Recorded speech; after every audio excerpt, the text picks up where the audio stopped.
हैं या फिर ट्रंप की जो हरकतें हैं वो कितना प्राइसेस पर इम्पैक्ट डालेंगी। अब बड़ी इंटरेस्टिंग चीज़ हुई है कि उन्होंने कहा है कि हमने वेनेजुएला के साथ एक डील की है। 5 करोड़ बैरल हम तेल खरीदेंगे, लेकिन उन तेल के पैसों वेनेजुएला कहां पर खर्च करेगा ये हम तय करेंगे। तो बड़ी अजीबोगरीब सी स्थिति है। लेकिन हमारे साथ एक और एक्सपर्ट जुड़ गए हैं, उनको जरा साथ में जोड़ते हैं। धर्मेश भाटिया हैं, कमोडिटीज को, क्रूड को बहुत ही करीब से ट्रैक करते हैं, यूएई में रहते हैं। और धर्मेश भाई हमारे साथ फोन लाइन पर हैं।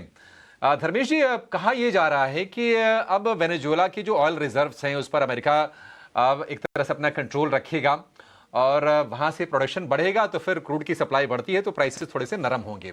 लेकिन ये जल्दी तो होगा नहीं है, अब इसमें बिलियंस ऑफ डॉलर का खर्चा आएगा। मतलब उसको एक्सप्लोर करने में यहां से कम 5-10 साल तो समय लग ही जाएगा, इतना इजी काम तो है नहीं। आप कैसे देख रहे हैं? और ये जो ट्रंप की अब धमकी आई है कि आप रूस से तेल खरीदना बंद कीजिए, अदरवाइज मतलब 500% टैरिफ लगाने की बातचीत चल रही है, तो ऑयल मार्केट के डायनेमिक्स को कितना प्रभावित ये कर सकता है और क्या प्राइसेस में आप अपमूव देख रहे हैं?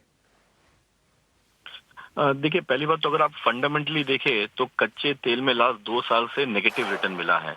प्राइस में काफी पिटाई हुई है। इसका एक ही कारण है, सप्लाई कंटिन्यूस बढ़ते जा रहा है। अगर आप ओपेक को देखें तो ओपेक अपने हाईएस्ट प्रोडक्शन में बैठे हुए हैं। अभी ऐसी स्थिति है कि ओपेक अपने सारे कंट्रीज को बोलते कि मैंडेटरी नहीं है कि आप अपना प्रोडक्शन कट करो, बट अगर हो सके तो कम करो सो दैट की सप्लाई कम रहे और प्राइस स्टेबल रहे। देखिए, अगर प्राइस $70-80 रहता है तो जो प्रोड्यूसिंग कंट्री है वो भी खुश रहता है, जो कंज्यूमिंग कंट्री है वो भी खुश रहता है। अभी प्राइस अगर 60 के नीचे घूमता है मार्केट में तो क्या होगा कि प्रोड्यूसिंग कंट्री को जिटरिंग होगा, उनकी कंट्री में जो डेफिसिट है, ट्रेड डेफिसिट बढ़ने की काफी हाई प्रोबेबिलिटी है। देखो, मैं गल्फ में रहता हूँ तो गल्फ की जो मेन ब्लड लाइन वो कच्चा तेल ही है। तो अगर ये नीचे आता है तो इकोनॉमी को थोड़ी सी हलचल तो देखने मिल सकती है प्राइस में। बट जो कंज्यूमिंग कंट्री है, जो ब्रिक्स है, उनके लिए फायदे का सौदा रहेगा क्योंकि उनकी करेंसी इतनी डिप्रिशिएट नहीं होगी।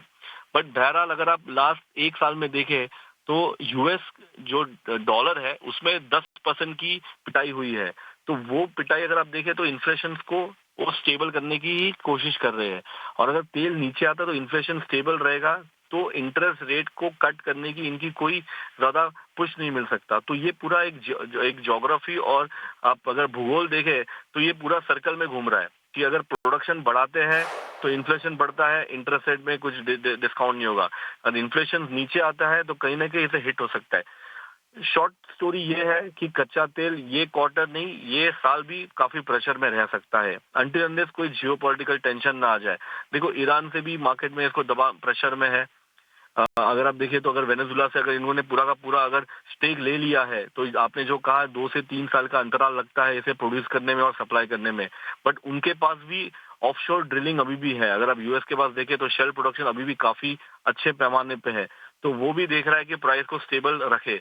तो मेरे हिसाब से ये साल $50 का स्तर है। मार्केट ये क्वार्टर से लेकर नेक्स्ट क्वार्टर तक 50 से 60 के इर्द गिर्द ही घूमेगा, जो इंडिया के लिए स्पेशली अच्छे फायदे का सौदा रहेगा क्योंकि प्राइस ऑलरेडी नीचे है। रही बात रूस से खरीदने की, ये काफी हाई लेवल जियोपॉलिटिकल बात है। इसमें कोई भी इसे कह नहीं सकते कि इसमें क्या हो सकता है। वर्स कम टू वर्स अगर टैरिफ लगा दिया तो रुपया ₹100 हो जाएगा, जो आईएनआर में अगर आप देखिए तो 100 के ऊपर चला जाएगा और इन्फ्लेशन काफी स्पाइक हो सकता है इंडियन मार्केट के लिए, जो गवर्नमेंट नहीं इच्छेगी। तो कहीं ना कहीं यहाँ पे समझौता जरूर होगा और मेरे हिसाब से प्राइस यहाँ पे फ्लैट रह सकता है। डोमेस्टिक मार्केट में एमसीएक्स की बात करें तो 5,000 का स्तर है जो मार्केट मेरे हिसाब से कंटिन्यूसली स्टेबल रहेगा। बिल्कुल बिल्कुल धर्मेश भाई, एक सवाल आपसे और होगा। बिल्कुल आप सही कह रहे हैं। और देखिए, हालांकि रूस से जो तेल की हमारी बाइंग है वो कम तो हो रही है। जून 2025 की बात करें तो हम 20 बिलियन